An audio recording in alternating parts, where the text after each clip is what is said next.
Why did it do this? It's done this to me several times. Ugh, irritating. It's like it did not want to authenticate. I was just in here. Every once in a while, things, it's like I got logged out. What, YouTube or something? No. I'm just about ready. Hang on. Pisses me off when this happens. Meanwhile, hey, everybody, we're just... Some people are watching this, right? Yeah, someone's watching this while I'm kicking this thing. All right, here we go. Welcome to the new media show. We're back. Doing the new media show again. People are actually going to listen to this junk. We do it live? We're live right now. We'll just do it live. We're going live. We just can't get enough. The new media show. Let's go. Just do it live. We're doing live. Bada bing, bada boom. The new media show. We do it live. Just do it live. We're doing live. The new media show. I'm like Adam Curry and you're more like John C. Dvorak. I think I am Adam Curry and you're the old curmudgeon. We do it live. Doing the new media show again. The new media show. Technology. Whew. We make it sound so special. And it is special. Welcome to the new media show, everyone. Hey, Rob, how you doing? I'm doing great, Todd. It's great to be here. So, it's another week of the new media show. I think we're well over 500 episodes now. I think we're pushing 600, right? No, I think we are, the number hasn't. Now, let me look at the official number. We're at 551. Yes, this will be 552 today. Okay, so we got another year to go to hit 600. Yeah, absolutely. and did you see the last show's album art? Yeah, I did. It was cool. It was pretty cool because I followed the intuition and I named the last show AI Discriminates Against Black Podcasters. And then the image is people that are protesting and almost having a riot around what looks like a big computer bank. And so I thought, did pretty good. And then the video one was not as good. But anyway, it sufficed. But I do have to say, we have some boost. Some boost have come in. The boost have come in, and we've had some. Rob, you have achieved getting some comments. I have. Yes, I've achieved. Yes, you have. Well, let's go. Reached some level of notoriety. Is that what you're telling me? Yeah, it says Rob.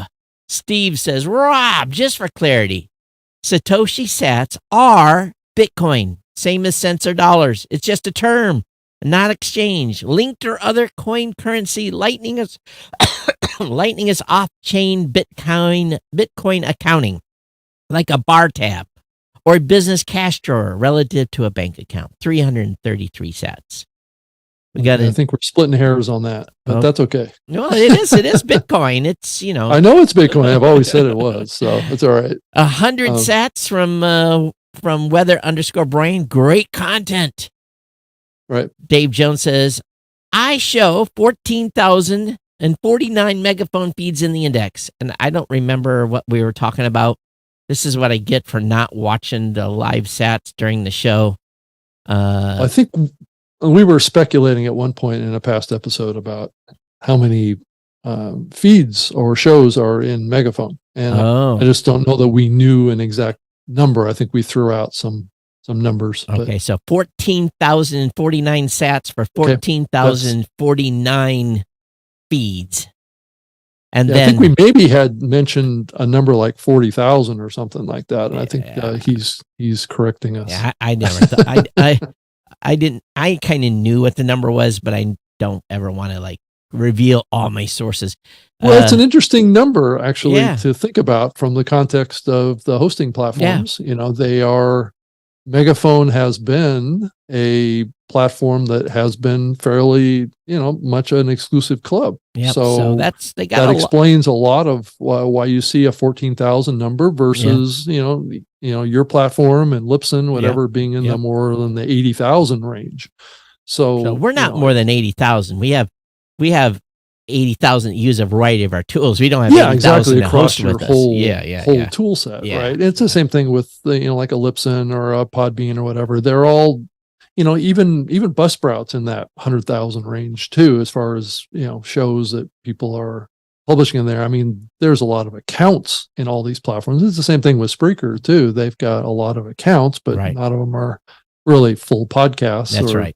Doing very much. Yeah, right. There's over 600,000 user accounts on Blueberry, right? That are classified as podcasters, but that site's been online for a while too. So a lot of those accounts haven't been logged into for years. So it means nothing. Right, and if you think about the numbers that we see every week, is that there's only like 200,000 shows that are actively updating every week. That kind of gives you a kind of a broad picture of what's happening in the media across all these hosts. That number means nothing, Right. And especially the 4.4 million shows really means absolutely nothing. Right. Dave says 12,000 says, come on, Todd. We all know the reason Blueberry closes at noon on Fridays, so y'all can listen to Podcasting 2.0 at 12:30. Right. Well, I'm sure I do get that advantage now that I'm able to listen when they come online. And then here's the Adam Curry came in with 10,000 sets. AI is like talking to an intern. Quote of the show. So anyway, we did have some activity.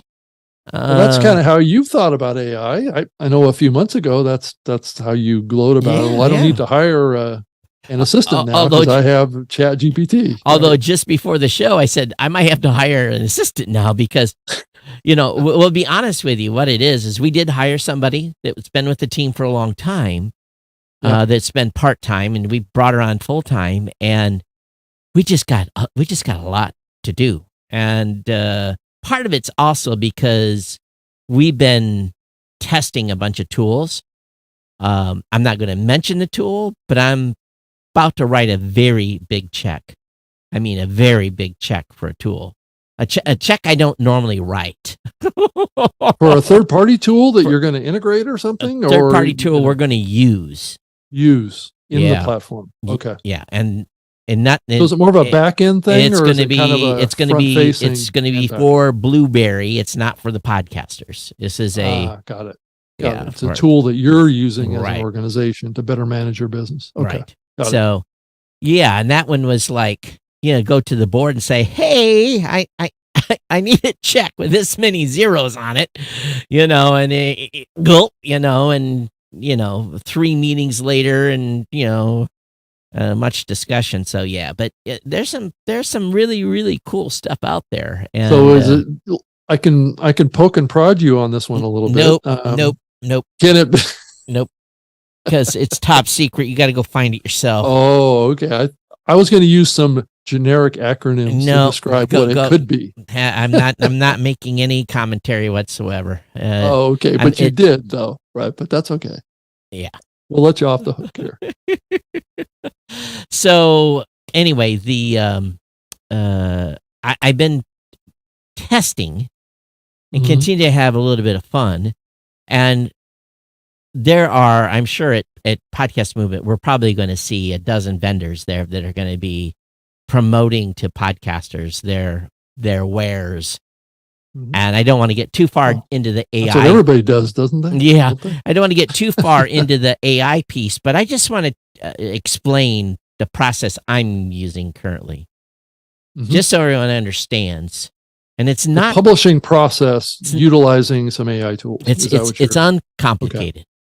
Uncomplicated. It truly is. Well, that should be what the results are, right? Right. It's uncomplicated, right? So because I don't get my transcript until the way I work, and the other people that work differently, if you get your transcript before you publish your episode, then you can flip the script on how I do this. But what I do is, let's just take my tech show. My tech show, I pick one, I'll cover 30 topics in my tech show. I'll pick my lead story. Yeah. And then I will take that article from that lead story and I'll put that in ChatGPT, and I have a script that I have written. I've refined my script. And basically I ask it, give me 10 titles, write me a summary with so many words, give me a keyword, SEO associated keyword with that summary. And because I use Yoast, I say, give me a maximum of 143 character summary of the summary. Right. So I get 4 things. I get 10 titles. I get a summary. I get a keyword, usually 1 or 2 words. And I have to tell it to minimize it or it'll give me 5. And I get a Yoast summary. So I take that data and along with the article that I have referenced, and I'll pick a title, copy the summary, do my own editing, basically personalizing it, make some personal commentary at the beginning and the end, get it really kind of cleaned up. And then I will, I also ask it to create me a description of a visual description of the summary. So the summary that I've asked, so I actually get 5 things: title, 10 titles, summary. I get the keyword, I get the Yoast summary, and I get a visual description. The visual description is not great, but sometimes it gives me enough ideas to get an image out of Midjourney. So then I go to Midjourney and I try to get a image that looks right. Meanwhile, the episode's uploading. And as soon as the episode's uploading, I usually have the base done of the post. And I'll go and hit publish. Now, the way the Blueberry system currently works is because we create a closed caption file immediately after the show is published. So we've got the last master of the audio to create the summary from, to create the closed caption. At the same time, I get a text version of that delivered to our management system. So about 3 to 4 minutes after I've hit publish, and if it's basically first out there and the podcast is published, I'll get the transcript. Now, if you get your transcript before you publish your episode, you could take your transcript then, and currently I'm using Claude. And I tell Claude AI this is the new way I've done it. I said, pick the top 10 stories. You pick the top 10 stories from this post or from this transcript and write me summaries for those top 10 stories. And then if you look at what's come out recently on Geek News Central, and we'll try this today with this show. We'll see what if it's able to discern, because it's easy to discern because I'm changing topics dramatically from article to article. But if you look at Geek News Central's latest post, my headline was Google Enhances Online Safety. And then I've got my summary along with and then I put in here top story summaries, and then it gives me title summary, title summary, title summary, title summary, title summary, title summary, all the way down. And then I get information about the sponsor, and I'm going to reformat this page now because of the way I'm doing this. It's laid out not quite the way I want it. And then at the bottom I have all the corresponding links and time hacks that go along with the content. So when you click on those links, does that activate the player? It does. It'll jump to that place in the player. So what I've done now is I've taken what I used to have of just a paragraph or 2 of show notes, and now I have a much richer summary. Now I have to edit every one of these. I have to look at Google improving Just make tools. sure they're accurate. To make sure it's accurate, make sure that there's nothing been in there weird. But again, I tell Claude, I say, do not use external sources. Only use from what I have discussed in this text. So you have to be explicit about that and describe that, or is that built into your algorithm? That's what I tell it. Because I'll say, please write, pick the top 10, and I say, don't use external sources. I don't know if it will, but I'm telling it not to. And then I get these 10. So again, we have to remember one thing. They're saying, Todd, why are you doing this? I'm not doing this for the audience.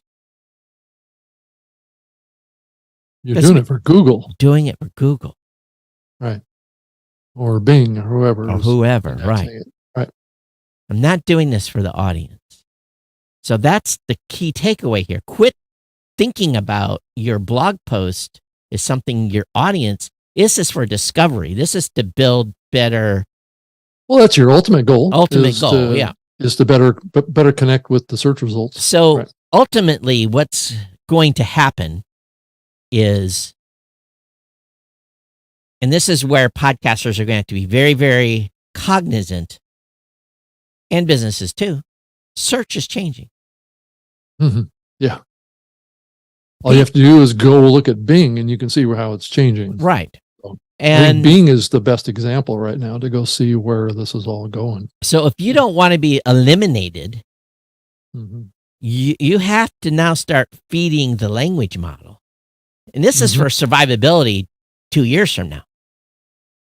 Yeah. I started, Todd, I've been trying to, over the last couple of days, I've been trying to train Chat GPT more and more just about me. Right. Because it doesn't seem to have a very good grasp of every time who I am. Every time you take and start a new chat, you erase the field. So you have to stay in the same chat. And to teach it about you, you have to stay in the same chat thread. Yeah, but the question, and this is what I've been testing it, is whether or not it remembers. Yeah. So if I were to come back in a couple days later, do an entirely different query. Oh, no, it won't. It won't. Well, I've seen it learn. I've seen it learn a little bit. It doesn't always spit out the whole picture. Right. And it will very quickly and easily default back to, well, my data set's only from 2021 and all this kind of stuff. But it will give you a little bit of teaser from some of the new information. It will actually tell you when you give it new information. So let's say you give it your resume. Right. Just say you put it in and say, add this to Rob Greenlee's, index profile or however you want to term it, and it'll go through and it'll scan it and it will summarize it. It'll rewrite it itself to some degree after you do that, but it will thank you for giving it the information. And what I've seen subsequent days afterwards is that if you do specific queries about certain aspects of that resume, it will pull back the information from that resume. So in a specific reference. So this is going to be the ultimate goal for me, is the tech show, the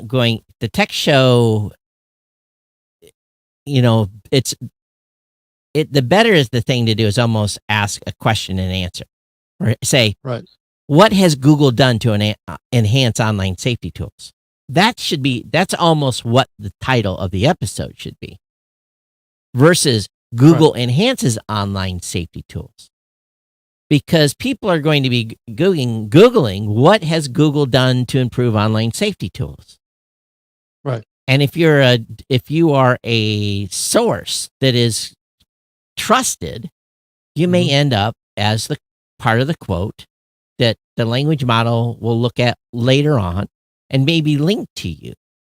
So if you're now doing a single, let's say you like this show, we talk about 3-4 topics typically on the show.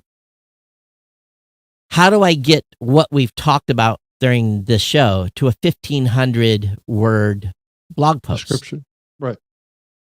That goes along with it. Not 500 words, 1,500. Well, that's what you do with this episode every week now is you get a summary output. But the summary output currently, we're only getting about, maybe last show you have to do the word count 400 or 500 words. Yeah. It wasn't that big. Do you really want to have too much more than that? Yes. Because things have changed. For Google. But the key is it has to be good content. And it has to be, okay, so what I did on GNC, and again, I'm experimenting on my own SEO here. So, if I do this wrong, I'll make sure everybody knows I screwed myself. Is what Google, if you think about Google and some of the top ranking search pages, you get these very long articles that talk about this, this, and this. And usually, let's be kind of frank, most people probably only read the first page of data. They don't get too deep into the meat. Well, that's where my question comes from, is that once you get beyond about 500 words, you've probably lost it. It's kind of like long form content sometimes. But you get a lot of people listening to the first half, but not the last. Right. Half. So again, I think that it's an experiment over time, whether or not this extra metadata is going to make a difference. It may make a difference to Google, but it may not make a difference to humans. And the humans, we don't care because... Well, you do ultimately. Well, we want them... For me, I want them to get to the website and click play or follow or subscribe. Exactly. That's the goal. That's the result aspect of this. I don't know, Todd, have you gone and played with the Bing search capability that has the integration with DALL-E? It's okay. I don't know about you, but I got into a conversation with the AI at one point where it was probing me questions. Well, that's a little weird. It was like saying, well, tell me a little bit more about this part of what you're inquiring. Yeah, because it's trying to build a better, because it's about the prompting. You have to learn. My prompt now is about. My point is it was prompting me. I know, but give it a better prompt. But that's right, because you didn't write a good enough prompt. So but that's all. That's not exactly, that's not a solid comeback on that, because it is, because it's very subjective, right? That may be the prompt that you wanted to create. It may not. And it's prompting you for more information, but you may not have thought about it even considering that information. If you want demonstrated results again and again and again for a repetitive task, you have to write a good prompt. Yeah, but how does the AI know what's good or what's better or what's worse? I never let it take its own data. I feed it data. That's the difference. I'm not arguing that point, but the AI is just probing for information based on what you gave it, no matter what you give it, right? Well, it should anyway. Well, then that's a problem. Why is that a problem? It's taking what you've given it that maybe will always be imperfect, but I don't want it. I don't want it pulling to be out finer details based on its intelligence. I don't want it to be injecting stuff that it thinks it knows. Well, that's why it's asking you. It's looking for that information so it can be more accurate. Then again, you didn't give it a good enough prompt to begin with. Well, okay, we're in a similar scenario. The problem with that is, well, then we'll see what happens. Again, I'm just telling you my process, and as soon as something starts asking me questions, then I'm going to get suspicious. Why? Why does it need that when I have given it the data that I want it to work on? Well, that's another question, which is, do we want to limit AI's ability to do what it's told, or can it have some intelligence itself and delve deeper into those topics that you haven't if it delves deeper, to fully communicate? If it delves deeper, then that means it's pulling from its information and putting something on the screen. Not necessarily. It's probing your head to create. I guess what you can say is a better prompt. Well, again, I'm using this for a use case in creating the blog post for a podcast episode. I'm not going to get into the use cases of doing research. Well, and all this other stuff. Yeah. That's probably a different use case. Yeah, so, I mean, if you're using this AI just to pull information out of a transcript, and that's a different use case than actually having a conversation with the AI and delving into a topic of, the human survival in the age of AI, right? Having that conversation with the AI is going to be one where there's going to be a back and forth. Well, the human survival of your job is what's important right now. And being able to write great prompts and be the subject matter expert. I think we're a few years off from mass amounts of people losing their jobs. I'm getting emails, people that listen to my tech show that says outside of the United States, there's already mass firings happening. Yeah, but is that happening for economic reasons or is that happening because of AI? It happened because of AI.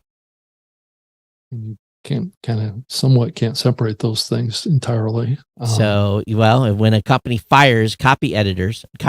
Well, okay, for certain type of jobs. Yeah, of course. Those are going to be specifically to what AI does. Well, they're going to be gone. And knowledge workers. Again, those were knowledge workers. So automation is coming, right? There's no question. People that have been doing freelancing out and basically doing nothing but being content writers, they better better hurry up quick, or they're going to be extinct. Well, it's going to be copy editors, not writers, because they're going to still have jobs for a while. The people that are the subject matter experts. If you are not a subject matter expert in the content you're creating, you better not use these tools. You better be very careful on the output that these tools give you if you are not the subject matter expert of. Well, that's kind of my point, is that you need to have enough expertise to be able to edit these things. Right. And to make sure that they're accurate representation of you. If you're going to use these to put them out there, right, they need to be edited. And who's going to edit the edits? And, I'm already seeing this, and I've mentioned this on the show before, is that you output from ChatGPT or any of these tools and you run it through Grammarly, and Grammarly rips them apart. So it's Grammarly I'm seeing 90 percentile scores by Grammarly. It's not bad. Yeah, it's not bad, but that's it why definitely wants to rewrite things. So that's the problem with transcripts. You don't want to run them through Grammarly. Oh no, Grammarly's going to change everything. No. But right. But again, this is okay for what I'm doing. I would have never done before. It took too much time. Why would I launch? Why would I write? Okay, one of the stories I covered on my Monday show was PayPal launches a new US dollar-backed stablecoin. That wasn't my headline, but I would have never wrote PayPal launched a new cryptocurrency stablecoin called PYUSD. It is backed 1-to-1 by the US dollar. So $1 of the PYUSD equals $1. Users can buy, sell, hold, transfer coins within PayPal system. Stablecoins attempt to provide the benefits of crypto with less volatility. So that came from my transcript. I would have never wrote that, but that's what I said. Yeah, it's true. I mean, there's been hundreds of episodes of this show that have never been summarized. Never been summarized. 550 shows have never been summarized. We could be called to the carpet for things that we said much more easily. Well, believe me, careful what you say, Todd. Yeah, I'll be editing. Don't worry. But it's going to go in the AI, and it's going to be part of our history, our work history. But if you think about this, for 3 or 4 years, maybe even 5 years, Google has been taking and creating summaries, creating this already within their own internal platform. Actually, I think Apple's been doing it too. Apple and Google and so what have they been doing with those summaries? That's the question I've always asked.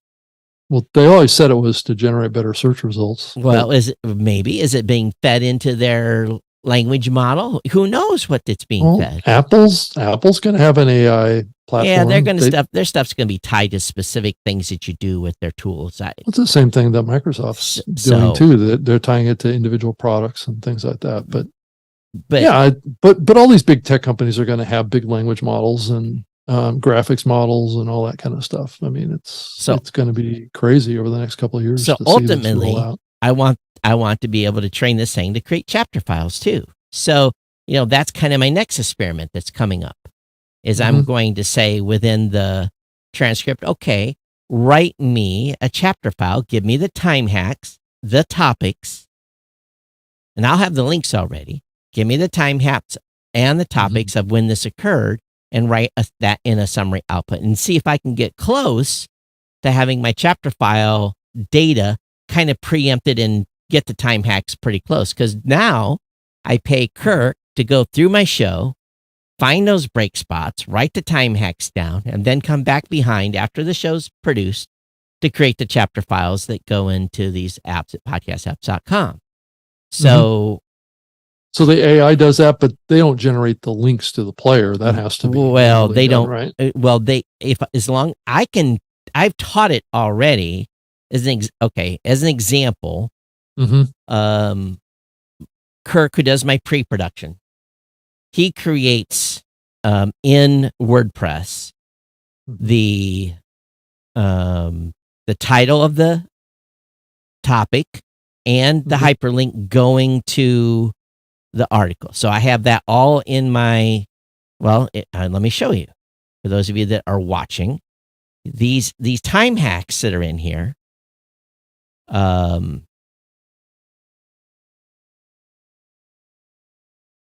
so when this show's published, all of these links, PayPal, Bing, Mr. Beast, the next CEO of Tesla, all these links are already in the show notes when I get ready to publish the episode. He's already got that preloaded in there for me with those hyperlinks. And then he comes in behind and adds the time hacks to these articles. Mm-hmm. And so what I want to happen is just have the AI generate them. Right. Generate the time hacks. So how do you get the AI to know? Is that a prompt? Well, I just have to prompt it. It's something I haven't experimented with yet. So because I have an actual closed caption piece with second by second time tracking, it should be able to tell me. It should be able to take that file and say, okay, here's the hash mark. And if nothing else, all I would have to do is take that data, and maybe I still have to send it to Kirk and he QAs it, but maybe it gives him a little easier way to get through, because it probably takes him a half hour to an hour to get these chapter marks done that I pay for. If I can save him 15 minutes by being able to jump, it's time he's going to get back, and we'll just let the tool, get the rough for me, and then we'll go from there. So again, this is all experimental stuff, but the challenge is getting, well, let me tell you what else I do. So he's written these out, right? So I when I go to YouTube, and YouTube will not take HTML. YouTube will only take basically title. And so let me go over here. Let me get to the last. It's a security vulnerability for them. Yeah. So, they'll list the links. Don't get me. They'll do the links. So if we look here, I can put in.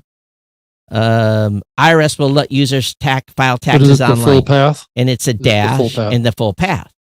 Yeah. And they will show that in the episode information. That is all linked in the episode information. Where does that go when you click one of those links? It'll go to the content. So if I actually load that up, in YouTube, or it'll go. Yeah, absolutely. Okay. So if I load that up and I go, so that must be generated by YouTube then. See, look at that. See right there. Right. But it won't let me create, and that's a clickable hyperlink. That will not. So basically what I've done is he's done the work already. He's actually got an HTML on the blog. But what I do then is I have ChatGPT strip the HTML and give me title, link, title, link, title, link, title, link. So basically I'm able to put the hyperlinks. I never would do this for YouTube before because it took too much work. I would have to write the title, put the link. Well, he's already done that in pre-production for me. So I just have it strip the HTML and give it to me that way. So it's just these little things and that's why it's taken now about 15 minutes longer to produce the show notes, is because I'm doing these extra steps, a stuff that would have took hours and hours and hours. So it's a high value time, is what you're saying. So, and maybe you guys are tired of hearing about this stuff, but I'm just telling you the little tricks I'm using to try to up my game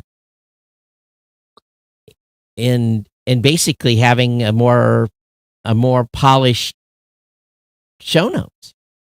Yeah. For Google to chew on. Again, the content is this content that everyone's listening to is what they come for. They don't care about the links. Right.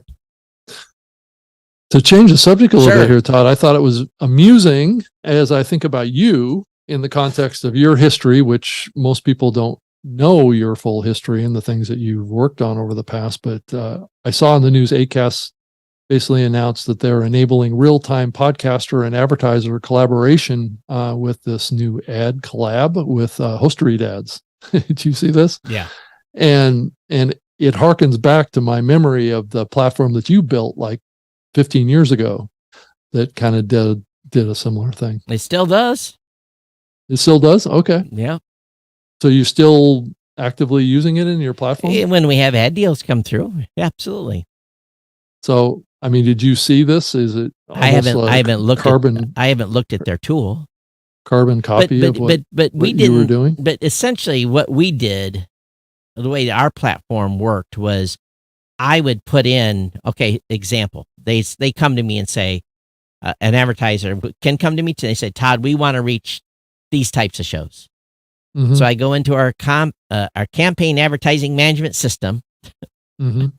and CAMS, and I put in this criteria, and it gives me a list of shows that meet the criteria. And I do that. And then I pick the shows, it adds it to the campaign. We produce that list that goes back to the advertiser. The advertiser, usually this is kind of the sequence. The advertiser looks the shows over and signs off on them. And then we use the system to email the podcasters and say, hey, here's the deal. Mm-hmm. Come into the system, review the requirements. Here's the terms. Here's the copy. Here's the frequency. Here's the start date. Here's the end date. This is how much it's going to pay. If you agree, click here, and you've signed the contract, and you're off to the races. Yeah.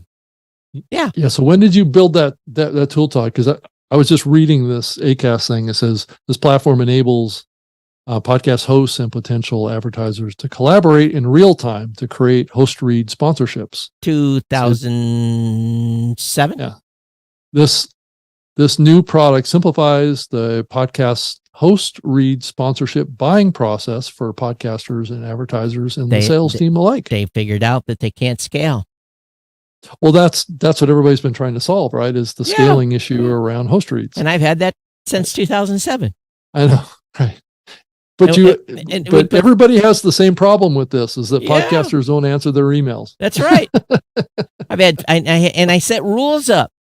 Basically, if you don't, you get cut off if you don't answer within 72 hours. 72 hours. Right. They come in and say, "Oh, that offer's gone." Yep, it was. You had a 72-hour limit to respond to your email. That deal's done. So it's that's already a question shipped. that I have for ACAST. Does ACAST have that response limit? Shh. Don't tell them. Tell them about it. They have to find the hard way. They'll figure it out. And then there was, and then that's why there's a separation now at Blueberry. If you've agreed that you'll check your email every day looking for an email from us, we will give you a higher percentage of the advertising dollar. If you've agreed, you'll respond in little gamification going on there. If you respond within 24 hours of the inquiry, you'll be at a 70% rev share. You get a little gold star too. If you respond outside of 24 hours to the ad deal, it's 50%. Right. So we cut your commission just because you are not looking at the email for us. Because what happens is, you know how this works. Friday at 2:00, my phone rings. Hey, Todd, it's the 23rd. I got to move $10,000 worth of inventory in the next 5 days. Can you help me out? Yes, I can. Over the weekend. Weekend. I want to launch this immediately, launch it tomorrow. Yeah. And there's been some sketchy things that have gone on under those circumstances before. The people's trying to spend the rest of their budget because someone else didn't move it, right? I love those calls because I'm like, we'll just have to include this in an extra 5 more shows, but the client didn't know about it. So it's just like, and they don't, just go, run, blast off, take care of it for me, do the spend. Those I love those. Yeah, because I just load them up, and go. Run it 3 times instead of 2 times. Well, no, we only run. We don't run that way. I know you don't, but so some have done that. I've seen it firsthand happen in the past. So it's long past. Okay. Well, good. They're trying to figure out how they can scale beyond 10 shows. Well, or if they have 20. to hit a certain impression Right. in a certain time frame, Right. if they don't hit that impression number in that certain time frame, they don't get paid the full campaign. That's is right. what it They really only comes get down paid. to. They lose out on money. Right. So there's a big incentive to say, well, we're going to hit that deadline no matter what. But you still have to have either you. I won't tell you. Okay. Now I won't even say anything. ACAST has to learn the hard way. Yeah. Right. But yeah, you got to count on, them paying attention to the email you sent them. And it does appear that this tool is biased towards dynamically inserted host reads. So I think that's the game that they're playing here. So it isn't the true organic, live read type of situation, though it could be. I just don't know if the tool enables live reads. The problem with that is then you're adding an extra step. That podcaster has to fire a studio up. Right. And record these spots. And upload them. Right. Then they still have to do their show.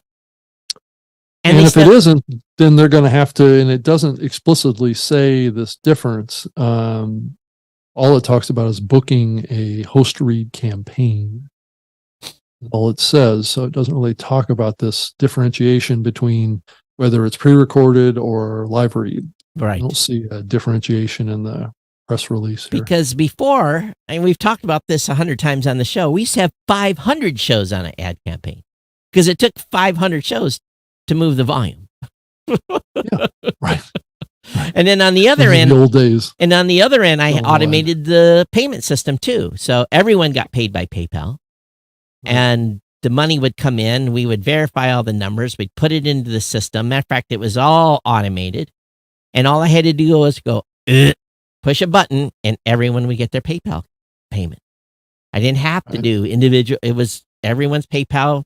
I had everyone's W-9s. I had everything in the system to be able to, because we were only 5 people. Well, matter of fact, what was I? I was running sales. I was running ad campaigns. I was wearing 5 hats. We didn't have a team, so we had to have a system that made it easy. That's why I have no more hair. Yeah, so I don't know. I mean, there's a lot of details about how this new system works that they launched here. Well, as you get into the details of this, right? They should have called me. They could have licensed mine. Yeah. It's already built. Because the truth of the matter is the host reads the devil's in the details. And I think anybody that's been around long enough realizes that. So there's advantages of doing the pre-reads. Uploading definitely enables you to have more flexibility on hitting those impression targets. Yeah.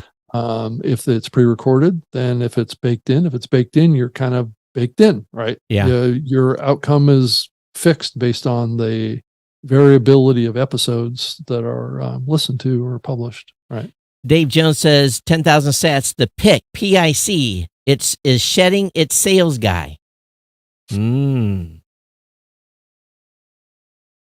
yeah. That might be that's interesting.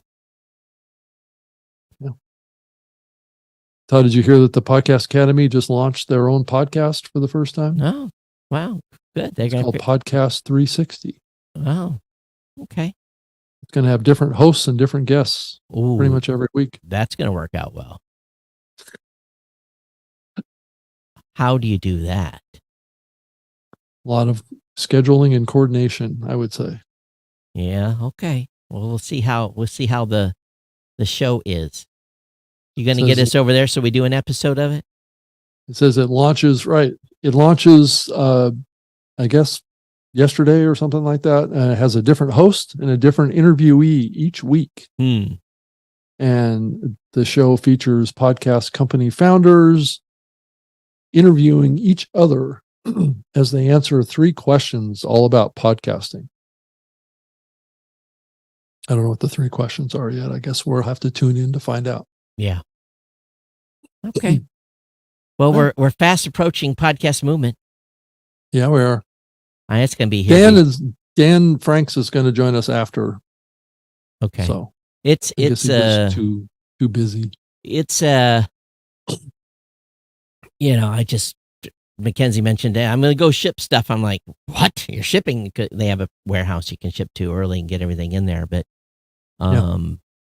yeah, it's right around the corner here. And I'm just like, I've got it's never ending. When you have when your dev team says, hey, we're running short on task. You're like, oh my god, you've already, you've got your production team at full tilt, and then 4 of us are going to be out for a week. You're like, how am I going to keep up?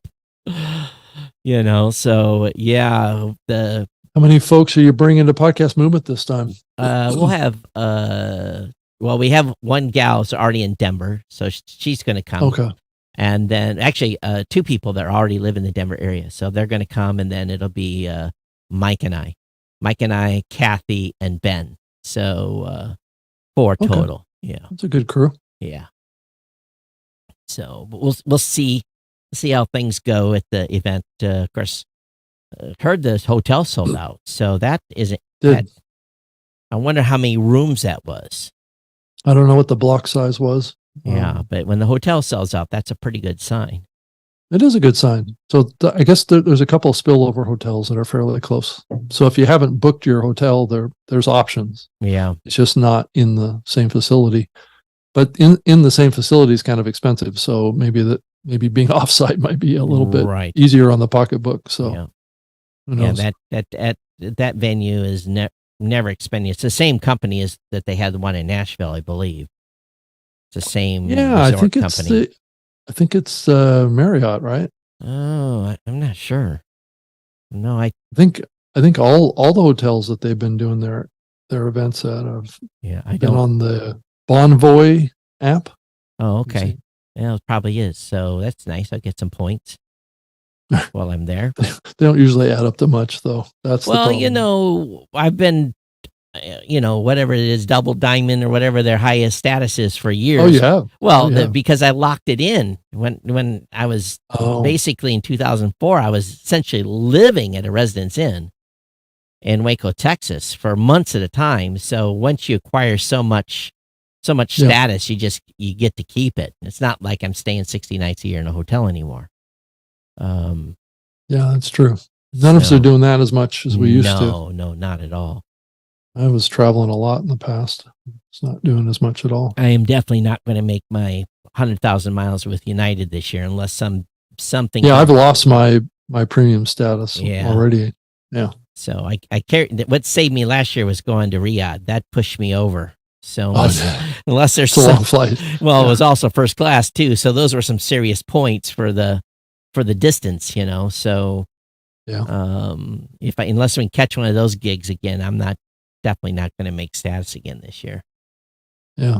But it's kind of a weird time in podcasting right now. If you follow the news about what's going on, so you're seeing this convergence of companies coming out saying that their revenue's up and they're growing and all this kind of stuff, and then there's other reports that are saying, well, this festival canceled their podcast at the last minute, and so you're seeing this kind of I don't know if it's just like a mixer of conflicting news. Sometimes it's good, sometimes it's bad, all at the same time. There isn't just a general trend line that I feel, other than there's just fewer new shows being made. It comes at the end of the month. Every month, I look at the report. Is the green line above the red line? And iHeart even said that their numbers are up. Their podcast revenue is $97 million, up 12.9%. Okay. 25% quarter on quarter. Okay. And then it means I think you saw the same thing with Acast. Then it means people are listening. Well, it also means that the layoffs worked. That they're more profitable. Of course, it doesn't actually say they're more profitable. Well, they didn't say how much they lost. There's more revenue. It just says more revenue. But is that inflated dollars, or is that? But even though Acast made money, wasn't their stock getting delisted? Well, it was getting down to potentially being delisted. I don't know that it ever ultimately was. Buck 21 or something like that. Yeah, it was pretty low, I think, there for a while. Might be a buy opportunity there. Yeah, they seem to be doing a lot of interesting stuff in the podcasting space. No question. They seem to be, growing.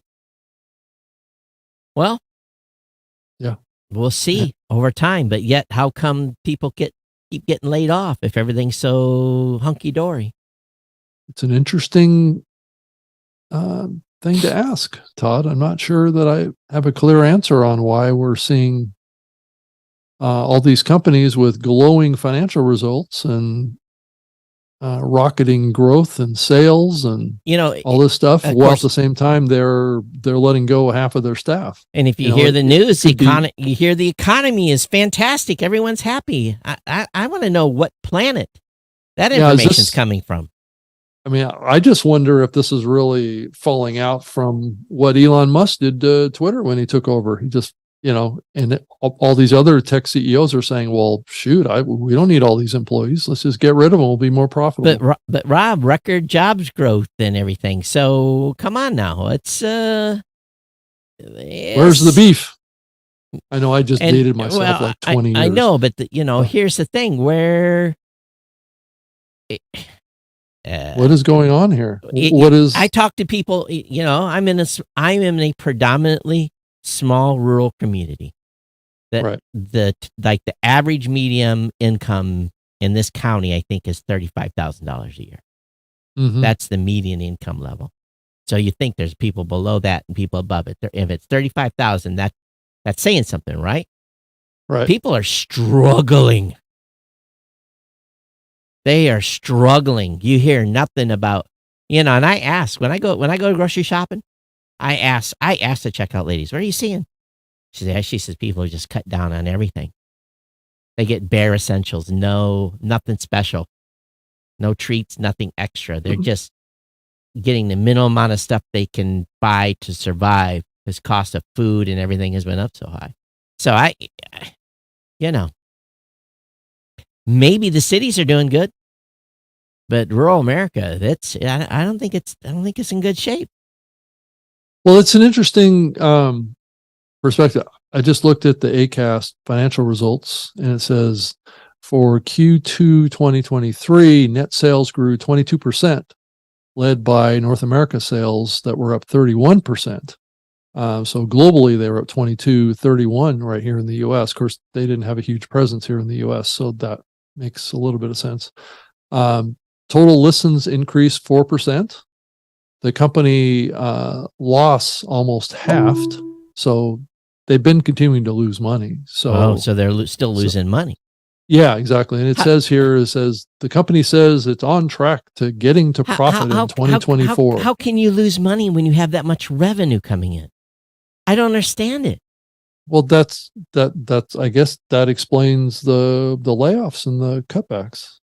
Right? Usually that's how they're getting to profit by eliminating staff. But usually 40% of your expenses is employees. Right. So and that's the easiest to trim. At the end of the day, that's the mechanism to get them to profit, and it looks like it's working. It's getting them to become profit in 2024. What are they keeping percentage-wise of those ad deals? They're keeping 20, 30%, I'm sure. At least 30. Yeah, that's like the industry minimum. Maybe 50%. So if you've got, what did they say their ad revenue was? It says American sales. Okay. What was total? U.S. sales were 8.4.5 million, or no, 84%, or 84 million. That was what was their global? Doesn't say in the post that I'm looking at what the global number is. Okay, so if they had $84 million in the United States, just in the U.S., and let's say they kept at a minimum 50% of that, that's $42 million. And you divide that by 12. No, this is for a quarter, right? Or a year?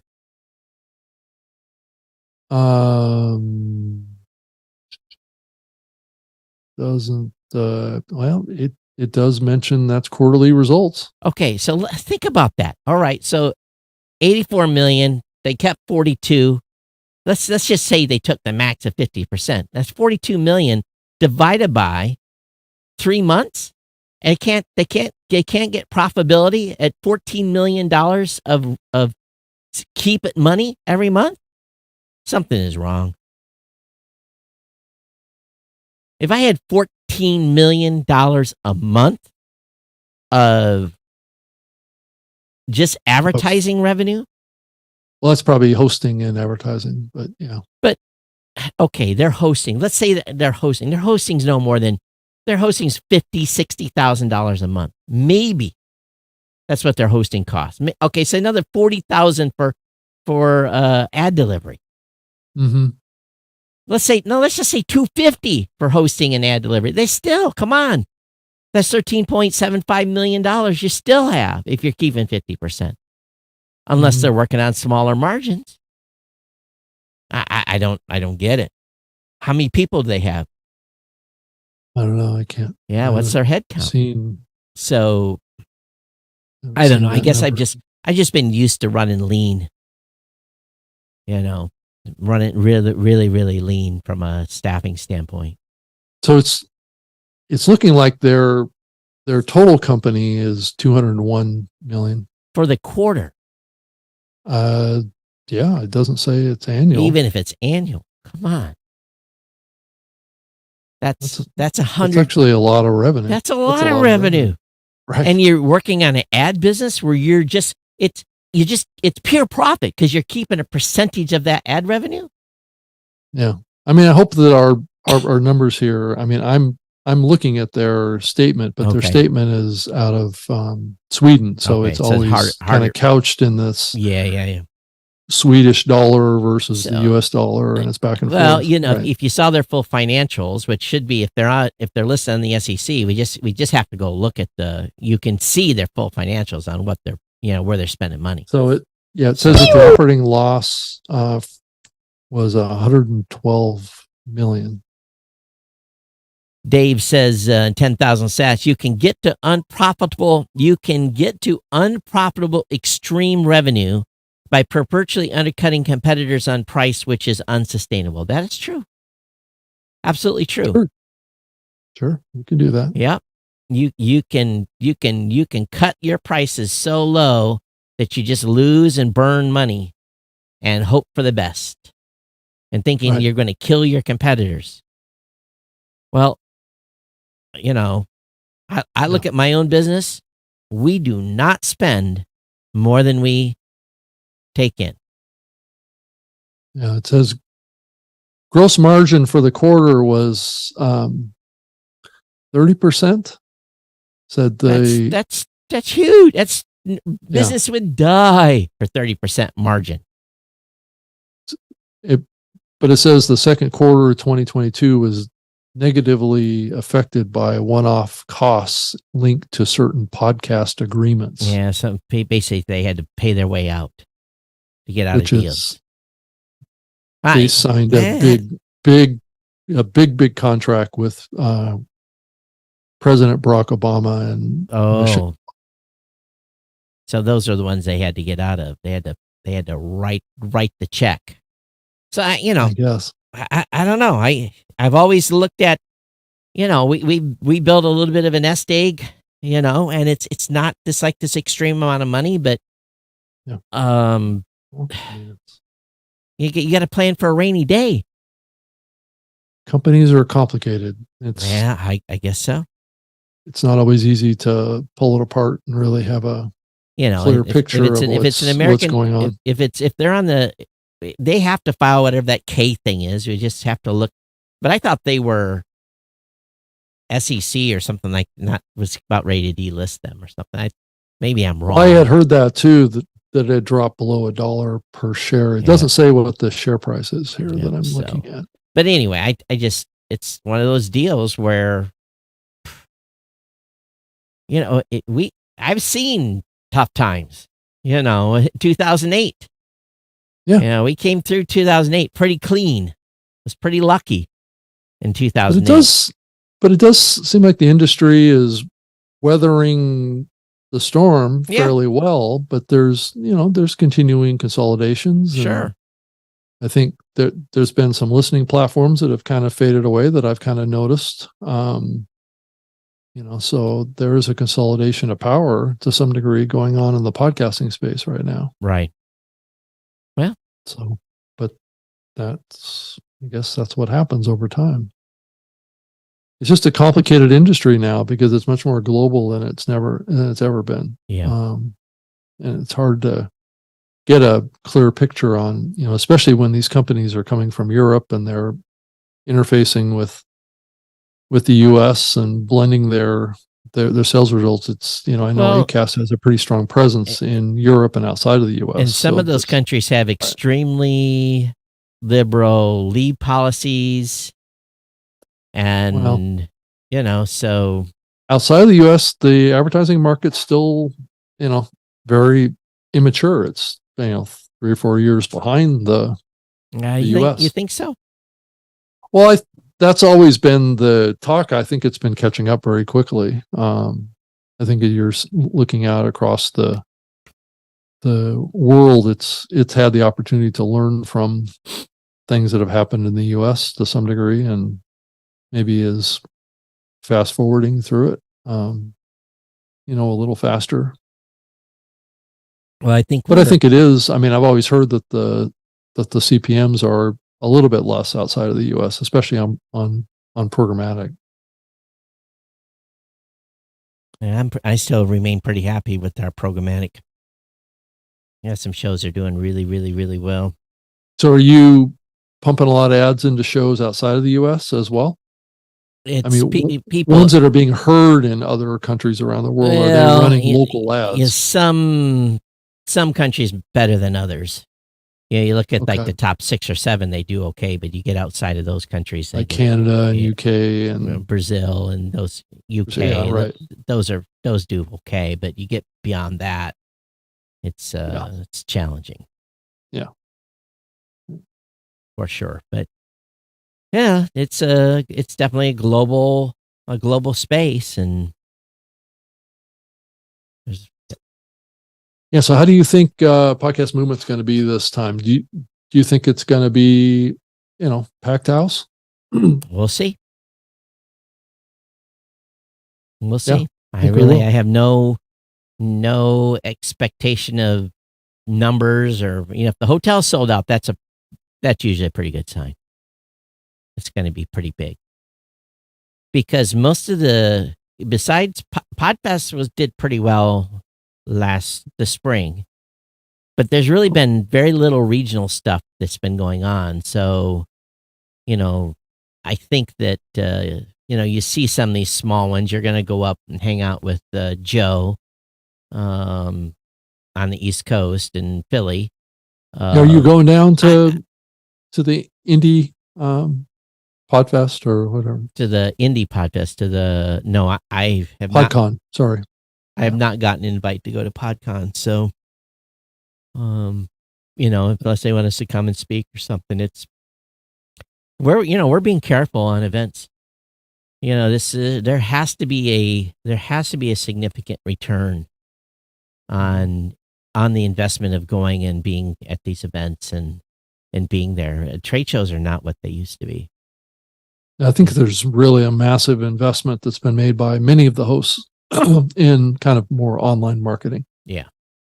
And have shifted dollars away from events and driven them more into, sponsored link campaigns, creating content and YouTube and Facebook and LinkedIn. You look at the budget that Buzzsprout, Podbean, Libsyn, and others are spending on SEM. They could probably have the biggest conference in the space by the amount of money that they're spending on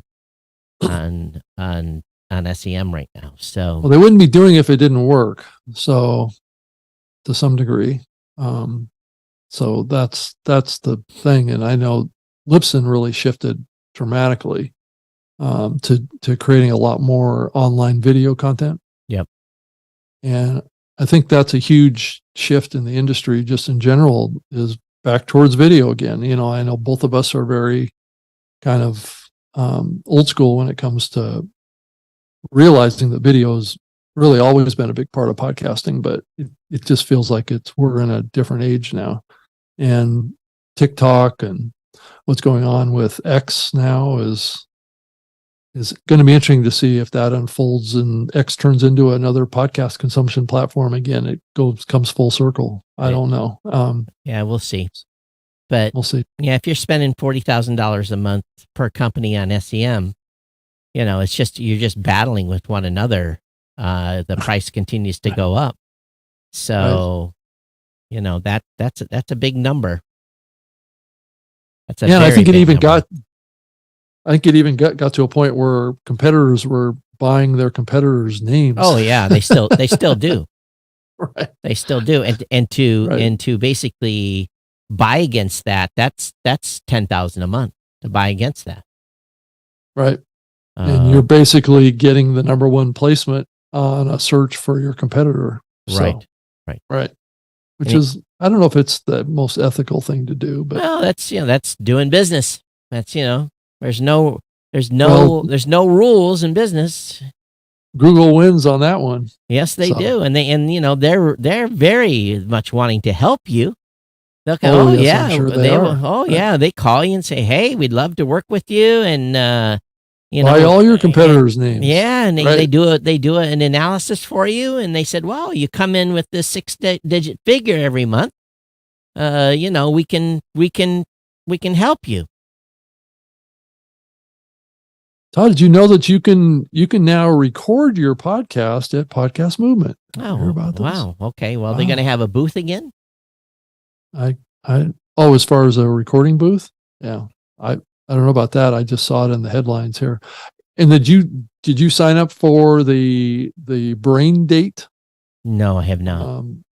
Event that's going on where you can kind of set up your own little kind of like group table discussion. Nope. Did you? Yeah, I signed up for one.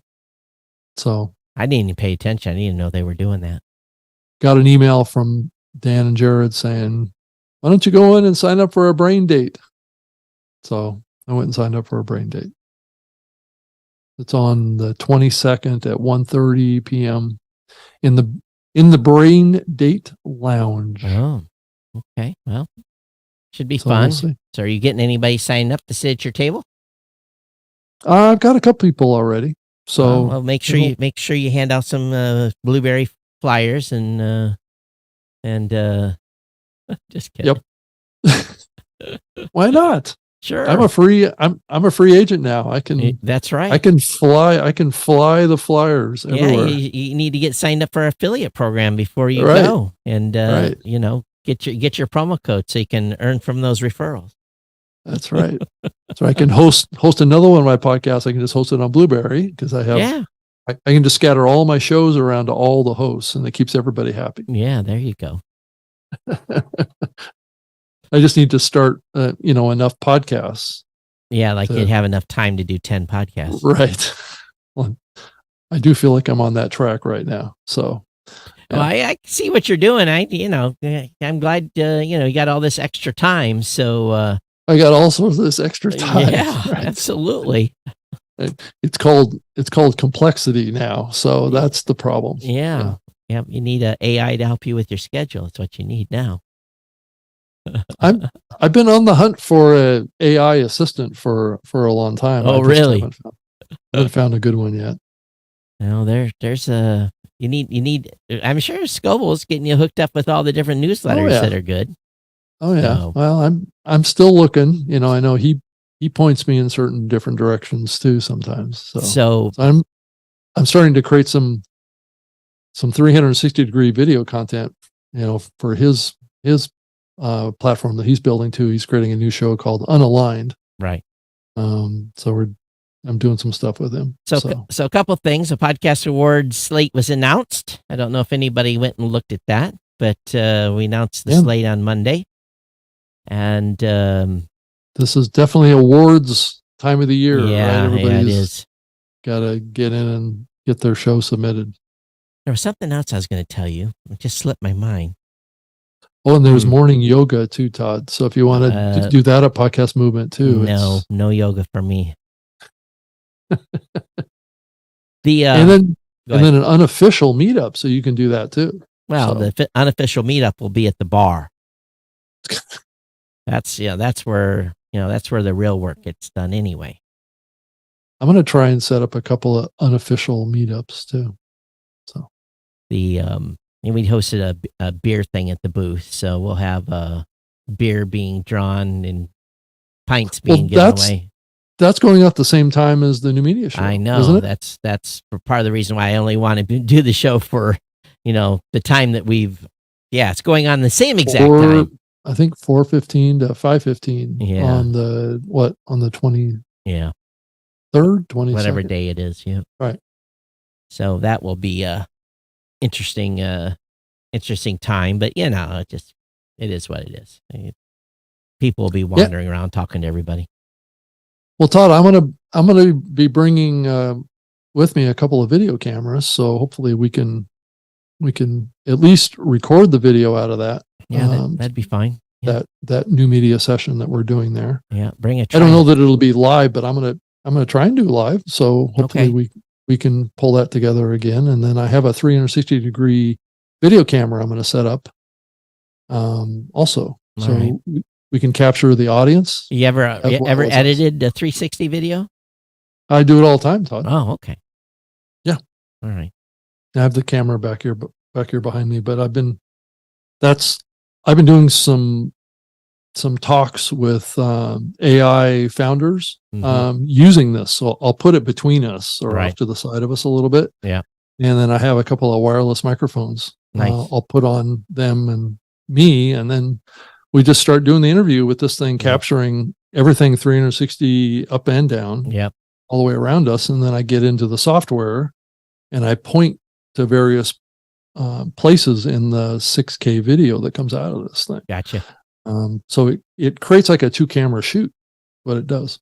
Well, I officially sold the domain today. The what money domain was that? Geek.live is what I sold. Geek.live. Yep. Why would you sell that? Someone made me an offer I couldn't refuse. Oh, this is one of those situations. One of your paydays for the squatting. Yes. Exercise. It wasn't squatted. Okay. It was pointed at geeknewscentral.com. But it was pointed at live.geeknewscentral.com. But I don't have a stockpile of domain names anymore. I used to, but 332 now for me instead of 333. Wow. So that's a big renewal bill every year.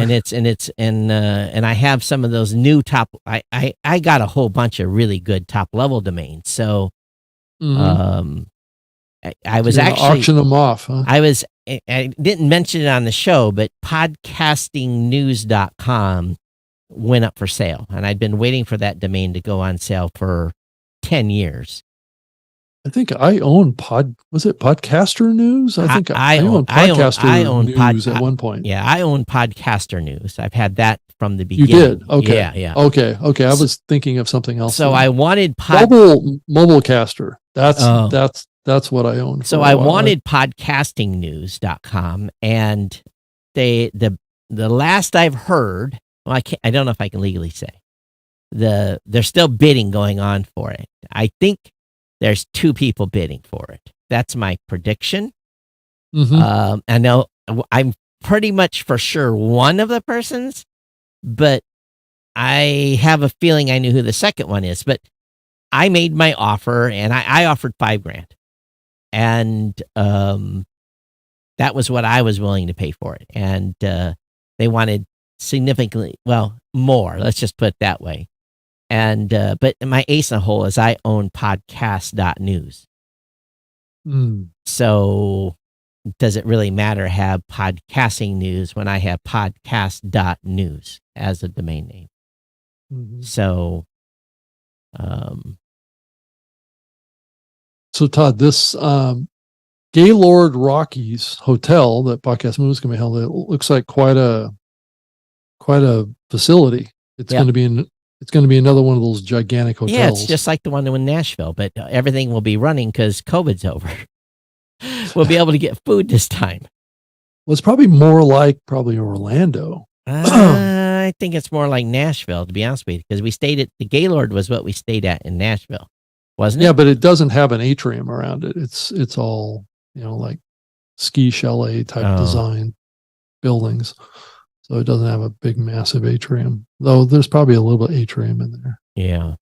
But it's a different part of the country that we've ever done a podcast movement before. So if someone wants podcast.news, don't eat me, James Cridland, they can make me a very big offer.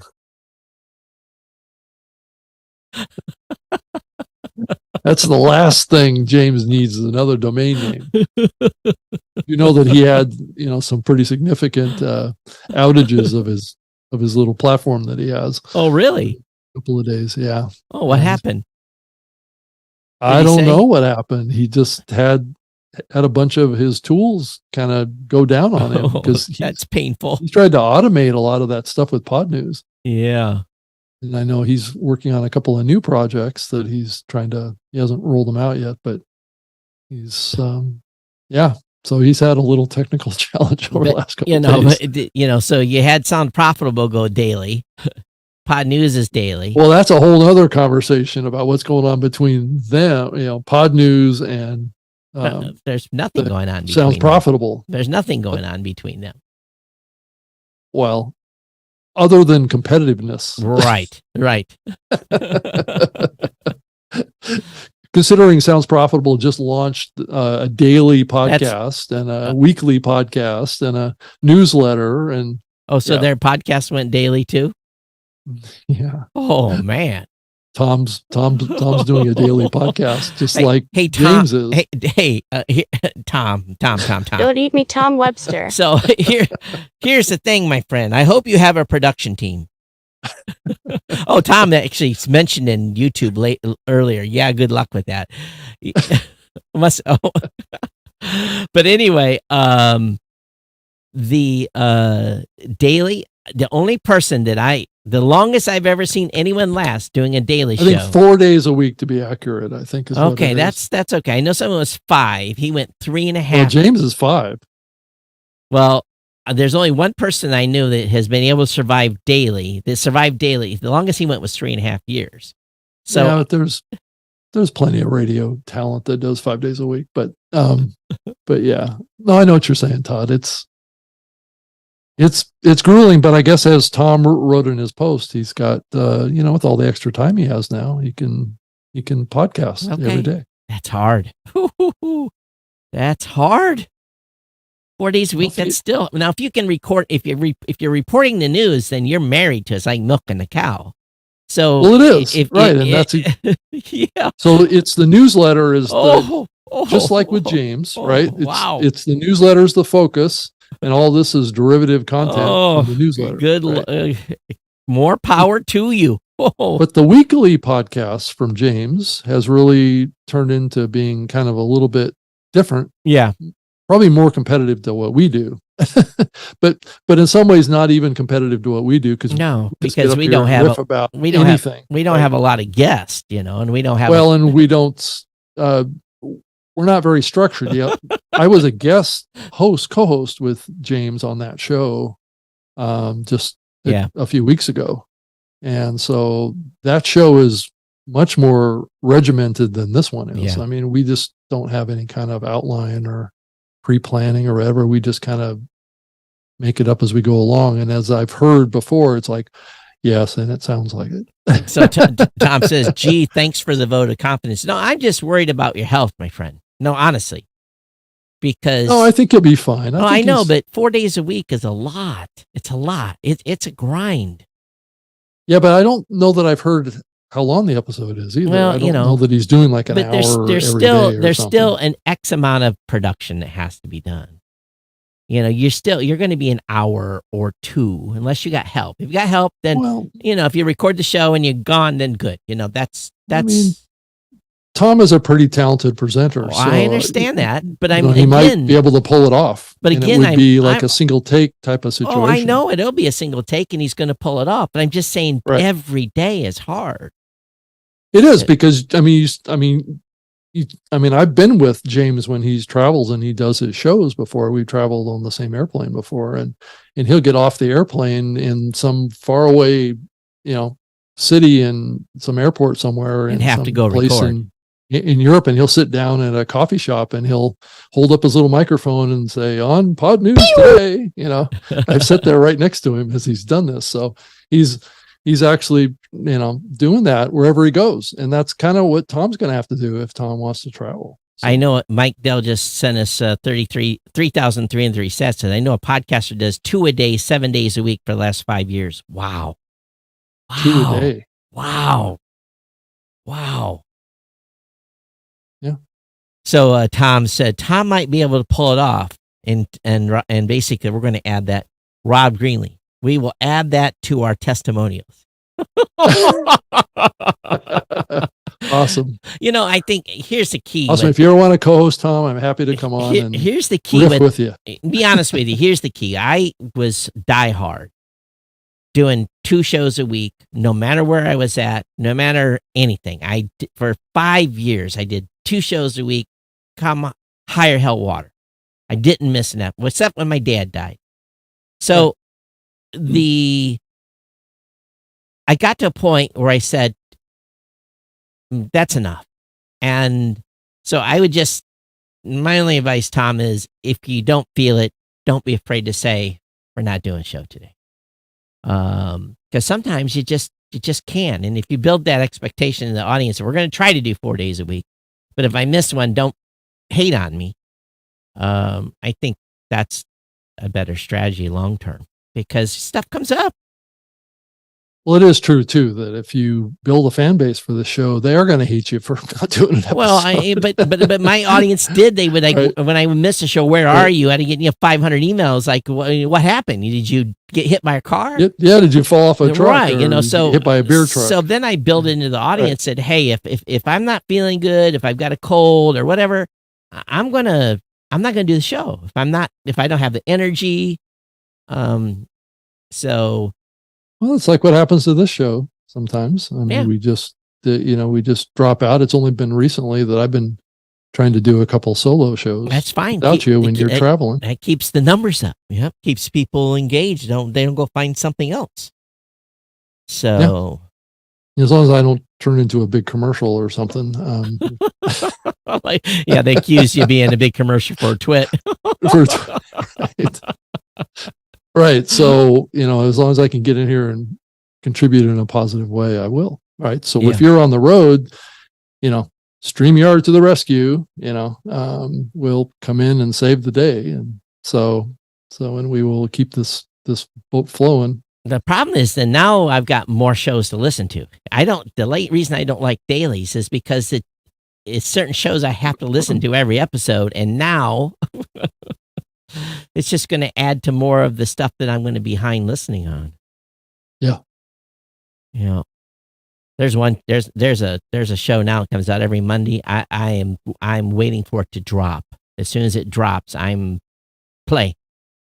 It's one of those shows now. It's a new show that I'm listening to that I do not miss. So is it about AI? Yeah. It's called Macon. Maicon. Okay. Yeah. And I've heard of a couple of new AI shows that are popping up. These guys are one not to miss. Yeah. It's called Acon? Macon. Maicon. Macon. Yeah. Macon. Okay. The marketing AI show. It's definitely. Yeah, and certainly Robert Scoble's a good one to follow too at Scobleizer. He's talking about a lot of different tools and stuff too. This is more. He talks. He shares kind of insights into cutting edge AI and AR and augmented reality type of experiences. And Tom says, "Try doing radio, guys. Geez, you guys talk like we're breaking rocks here." No, well, usually if you're doing radio, I know usually those radio guys will do like 3 hours every day. But they have a team. Well, they're not solo. And I'm not saying Tom's solo, but usually they have a team. They have a production team. Right. Well, if you look at the big, the top 5 podcasters, radio guys out there, they have whole production teams. Yeah. They got people that are working all day long on what's going to happen on the next day show. Gathering stories and getting those kind of, they have their, especially if they're doing video stuff. They have right? their If talking, they're doing live. Yeah, they have their talking sheets and all that stuff. So that's big money. Well, and there are promos they have to do, and then Sure. they want to display like screenshots behind them and things like that. It takes coordination to pull that stuff off, and sometimes it takes a team. I mean, that's what StreamYard tries to do, is they try and give you the tools to do the same thing that little big talkers do. Yeah, Beauty Bubble says, I have recorded 30 days straight, 16 different times. Total fail. So that's called, what is that event when they do that 30 days in a row? It's, I think Jessica was the one that came up with it. What is there's a word for it. It'll come to me. Maybe Beauty Bubble will help me. It's when you basically, they have a month where people say create an episode every day of the month. Right. And just try and see what happens. Yeah. Right. I think too is what happens, what I saw with my tech show, and of course it's different. I tried to go to 3 days a week once, is there was not enough time in between episodes. So like the Monday episode would do good. The Wednesday episode would do okay, and the Friday episode bombed. So doing a Monday episode and a Thursday episode kind of covered me, and I didn't get this like the Monday episode didn't have the staircase thing going on. You may not have enough time between the episodes to really gather up topics. And they did. Well, I had no problem with topics. The problem was because I could do a daily show if I didn't have nothing else to do. But the challenge really is because the way the audience consumed the content, they didn't get through the entire show before the next one hit. And so they weren't listening all the way through. They would listen to 3/4 of the episode or half of it, and then they would bounce to the next one. Yeah. Unless you do shorter content. Right. She said Vita is one, Vlogmas is another, Beauty Bubble Rants is another. Oh no, but what is the 1 month event? There's actually an event where people record for a whole month. I can't remember what it's called. I can't remember either. Yeah, but it's a strange name. Someone's gonna be listening later and send me an email what it is. Na Pod Pomo. Mike helped me out in Facebook chat. Na Pod Pomo is the one they do that every year where they do 30 days. And hi, Baina. Thanks for saying hello. And so we had a good crowd online today. We're close to the end, Mike. Mike. Rob. Mike. You're confusing me with Mr. Mike Dell. Yeah. So, Hey, we want to thank those of you that have been boosting the show today. Dave, primarily Dave and Steve, and thanks for the boost. And they're doing that through a modern podcast app at podcastapps.com. That's right, a modern, not a legacy podcast app, a modern podcast app. And you can pick one of those up at podcastapps.com if you want to be involved in the Value for Value thing, just like we've done during this show. We've had comments come in live and lit, and we've been live and lit this whole show. So consider that. Matter of fact, if you do, I made this offer on Geek News Central as well. If you try a new podcast app, I will send me your Lightning address, send me an email to todd@blueberry.com. I will send you some Satoshis to use to try. I will give you some, I'll send you over some free so that you can play with this technology. And so again, grab yourself a new podcast app, whether it be Fountain, Podverse. Those are the two. I think that's how we're going to have to grow this, Todd, because I think it's too hard for people to buy Bitcoin. It's not hard. 3 minutes. I found it hard because it wouldn't accept my cards. No, that's weird. I've used my debit card. I've used Apple Pay. No issue whatsoever. What app? It's Albi. But buying through their use the app. Use whatever Fountain or whatever app you're using to buy the Bitcoin. That's the way to buy the Satoshis. That's the way to do it. It's the bank wouldn't clear the transaction. Well, that's the problem. Again, don't buy through Albi. Buy through Fountain or buy through the app to get the sats in the app. Don't buy on Albi. Set your wallet up on Albi, but don't buy sats on Albi. I've never had an issue, and I I replenish on a regular basis. So Yeah, I mean, it is more likely to get a complete transaction on a debit card, yeah, debit card for sure. but it's only like a 30%. I mean, it actually says right on the website, it says, using a traditional credit card to buy Bitcoin is, well, they don't maybe declined. They don't. And yeah, they don't but allow a you to debit buy. card. Yeah, But a debit card has a 30% higher chance of clearing. they don't let you buy money orders with a credit card. So it's the same type of thing. No, but their process allows you to submit it and put it into the system and get the submission purchase. Yeah, I would only use a debit card or Apple Pay, Right. one or the other. Yeah. So it's a little bit of a glitch, but if you can set up a wallet Mhm. and then be able to get Satoshis from someone else sent into your wallet, then you can start accumulating Satoshis Well, in you there can- without having to go outside and buying on the Well, open market. I'm not going to send you 100,000. I'm going to send you some to play around with it. Well, I've got 1,200 and I'm open now. So, Okay. it got me open because I went in and participated in the app that Okay, that pays you. Sam was Yeah, involved in. 1,200. It's That's okay. nothing. I know it's It's nothing. nothing. I'm sitting in a balance of 3.1 million. So Right. It's like yeah, 26 cents or something right. crazy like that. Right. But So we'll I'm not even buying a stick of gum. So we will redistribute the wealth here a little bit. We want you guys to try this. So podcastapps.com and let me know what your fountain address is. And then, again, please have an app so that we can, that you can use these effectively. Right. Sean says Todd will bribe you to try out podcasting 2.0. It's actually what it's going to take is for people to test it and see what it's like. I think, we want people to see what this is, and boost another show. Don't boost Right. this one. Boost another show that's doing podcasting 2.0 and see the reaction that audience that host gets. So it's just like chat, Right. or better, Right. because you're giving Right. value back.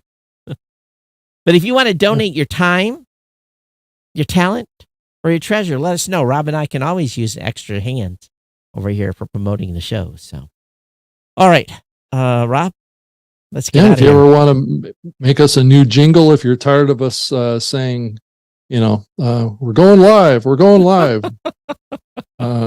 if you're tired of it and want something new, we're all here. So Yeah, I've got a whole bunch of different ones to play, but one of them's close to being copyright, so I have to be careful on playing that one, especially when we're live like this, because I think it uses a bed that it's a little sketchy. So yeah, I'm Todd at blueberry.com, at Geek News on Twitter, at Geek News, at geeknews.chat on Mastodon, or actually X, or whatever we're calling Twitter now. Feel free to send me an email. Rob?